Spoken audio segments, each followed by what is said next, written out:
देखे हैं अगस्त ऋषि कि उनके आश्रम में शंकर भगवान पधारे हैं, उनको चरण में जाकर के साष्टांग प्रणाम किए हैं, अपने घर में लाए हैं और बैठाए हैं अपने कुटिया में, और अपना व्यासपीठ पर बैठने से पहले उनको आसन दिए हैं।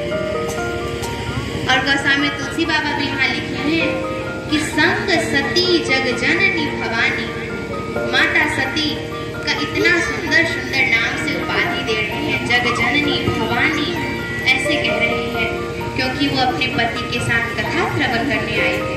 देखिए, कथा श्रवण करने, कथा में बैठने से नहीं होता है, कथा सुनना पड़ता है, कथा को समझना पड़ता है। माता सती जैसे ही उनको इतना बड़ा बड़ा पद मिल रहा है, उनके मन में मद हो रहा है, अहंकार हो रहा है कि अरे बाप रे, मेरे भोले बाबा जो खुद मानस की रचना की है, लिखे हैं रची महेश निज मानस राखा, 22 अवसर उमा सभा, जो खुद मानस की रचना की है, आज वो इतने बड़े मेरे प्रभु कैलाश पर्वत से उतर के एक कुंभज ऋषि के पास, जिनका जन्म एक घड़ा से हुआ है, उस ऋषि के पास आए कथा श्रवण करने।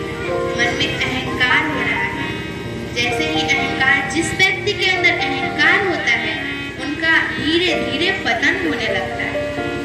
अहंकार कर रही है माता सती और मन में अहंकार को पाल के बैठा ली है। कथा में ध्यान कहाँ रहेगा?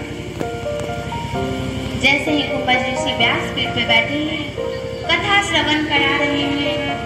जब कथा श्रवण करवा दी तो कथा सुनने से नहीं हो जाता, कथा सुनने के बाद दक्षिणा दिया जाता है। शंकर भगवान व्यास जी मांगते नहीं है, लेकिन शंकर भगवान अपने मन से कहते हैं कि कहिए आपको दक्षिणा में क्या दूं।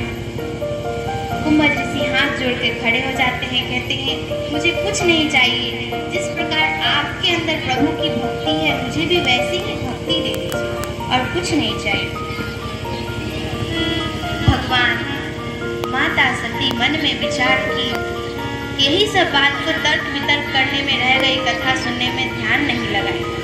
देखिएगा, कथा में ध्यान नहीं है, कितना लॉस होगा माता सती का। धीरे धीरे करके अंत में उनको अपना देह भी त्याग करना पड़ेगा, क्योंकि कथा ध्यान से नहीं सुन रही है। मुनिशन विदा मांगे त्रिपुरारी, चले भवन संग दक्ष कुमारी। कितना चेंज आ रहा है उनके बोलने के। गोस्वामी तुलसी बाबा जो बोल रहे हैं, पहले माता सती को जगजननी भवानी इतने सुंदर सुंदर नाम से उपाधि दे रहे थे, अब कह रहे हैं मुनि सन विदा मांगे त्रिपुरारी, चले भवन संग दक्ष कुमारी। वहाँ शंकर भगवान के नाम में कमी था, अब शंकर भगवान का नाम बड़ा किया जा रहा है, क्योंकि वो कथा श्रवण किए हैं। और यहाँ माता सती का नाम छोटा से छोटा होते जा रहा है, अब यहाँ उनके पिता के नाम से बोलती है दक्ष कुमारी, क्योंकि जो राजा दक्ष है वो अहंकार के प्रतीक है, उनके अंदर अहंकार भरा हुआ है। और उनकी पुत्री जो कहते हैं अगर कुछ भी गलत कर दे कोई माता पिता का कोई संतान, तो तुरंत उल्हाना दे देते हैं कि फलाने की बेटी फलाने जैसी हुई है। उसी प्रकार गोस्वामी तुलसी बाबा कह दिए मुनि शन विदा मांगे त्रिपुरारी, चले भवन संग दक्ष कुमारी। अब जो कथा श्रवण करेंगे उन्हीं को पता होगा कि कथा में क्या क्या बताया गया, जो ध्यान से सुनेंगे। शंकर भगवान सारी कथा को ध्यान से सुनेंगे। कुंभज ऋषि यहाँ तक बता दिए हैं कि इसी त्रेता युग में भगवान नर लीला कर रहे हैं। उनका जन्म अवधपुरी में हुआ है। माता पिता के आज्ञा के अनुसार वो 14 वर्ष के लिए वनवास भी गए हैं। और यहाँ तक कि देखिए, आप जाएंगे रास्ते में जो वन मिलेगा, उसी वन में प्रभु माता सीता का हरण हो गया है। वो माता सीता के खोज में भी मिलेंगे आपको।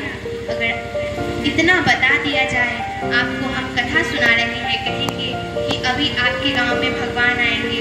देखिए, भगवान के 4 विग्रह होते हैं, नाम, रूप, लीला, धाम। अगर आप भगवान का नाम भी ले रहे हैं, उससे भी उतना ही पुण्य। भगवान के धाम में भी जाकर उनका दर्शन कर रहे हैं, उससे भी उतना ही पुण्य मिलेगा। उनके लीला का दर्शन कर रहे हैं टीवी के माध्यम से, या फिर कहीं रामलीला होता है झांकी के माध्यम से, उससे भी उतना ही पुण्य मिलेगा।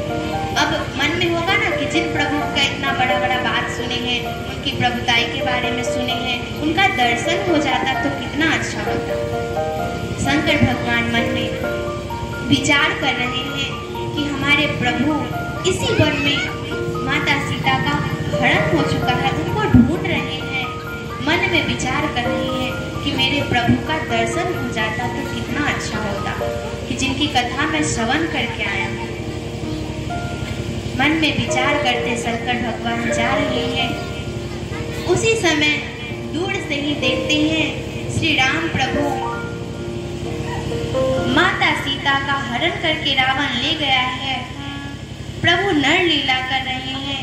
लता पता खग मृग सबसे पूछ रहे हैं, कह रहे हैं, हे खग मृग हे मधुकर श्रेणी, तुम देखी सीता मृग नैनी, सिया राम जय जय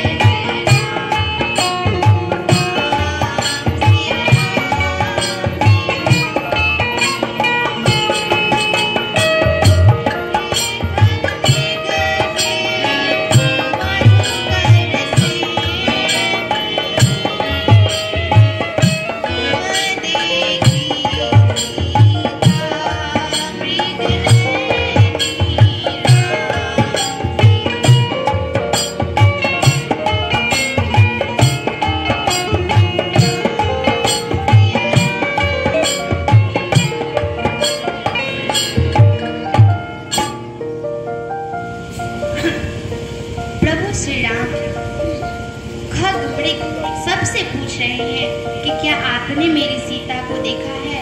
उनके बारे में बता रहे हैं, उनके नैन मृग नैन की जैसी है, क्या आपने मेरी सीता को देखा है। सबसे पूछ रहे हैं। उसी समय भोलेनाथ का नजर प्रभु श्री राम पे पड़ता है और मन में विचार करते हैं कि प्रभु नर लीला कर रही हैं। अगर मैं उनके सामने जाके उनको साष्टांग प्रणाम चरण स्पर्श करके करूंगा तो उनका लीला भंग हो जाएगा।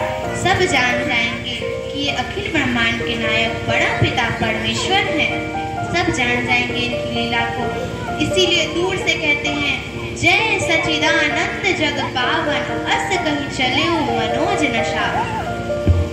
दूर से ही प्रणाम करते हैं और जोर से हाथ उठाकर कहते